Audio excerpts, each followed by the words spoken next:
মাতাকে ভদ্র ভাষায় কথা বলতে শিখিয়ে নিয়ে ঠিক আছে, তার কারণে উনি এরকম মানে কথা বলছেন আর কি।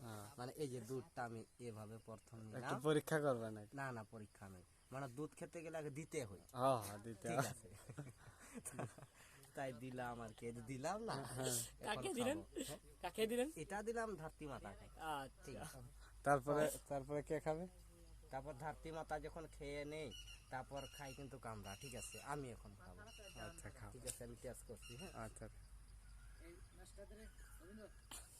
দুধে কি পানি উনি মিক্স করা আছে নাকি, না অরিজিনাল খাঁটি দুধ? এই দুধটা কিন্তু অরিজিনাল, ঠিক আছে। হ্যাঁ। আমার মেচেলাইট দেওয়া যাবে না, কারণ ওনাকে মেচেলাইট দিলে আর ফিরত আমি পাবো না, নতুন মেচেলাইট তো, তাই আপনারটা দিয়ে দিন তো। আচ্ছা যাই হোক, তো দুধটা খেতে মিঠা মিঠা লাগছে না, পানি টানি মিক্সচার করে? না, মিষ্টি আছে দুধ। এটা মনে হয় জার্সি গরুর দুধ মনে হয়, সম্ভব না ভৈষের দুধ? হ্যাঁ, ভৈষের বইরা দুধ হতে পারে। মোটা মোটা লাগতেছে। তুমি এদিকে আসো। তুমি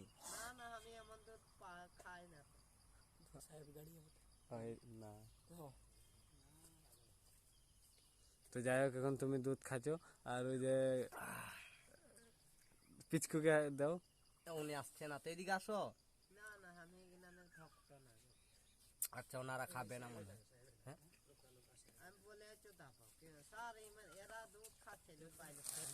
আচ্ছা, এটা এখন দেখতে দিচ্ছি। হ্যাঁ সাহেব নাকি আসছে। আচ্ছা, দুধ দেখলে আবার ভেজাল আছে, পরে খাওয়া যাবে। আচ্ছা, ধন্যবাদ সবাইকে, আমাদের সাথে থাকুন। আর কৃষ্ণকে সবাই সাপোর্ট করবে, সাপোর্ট করলে কৃষ্ণ আপনাদেরকে ভালোবাসা ও আরো অনেক কিছু দিবে। হ্যাঁ হ্যাঁ।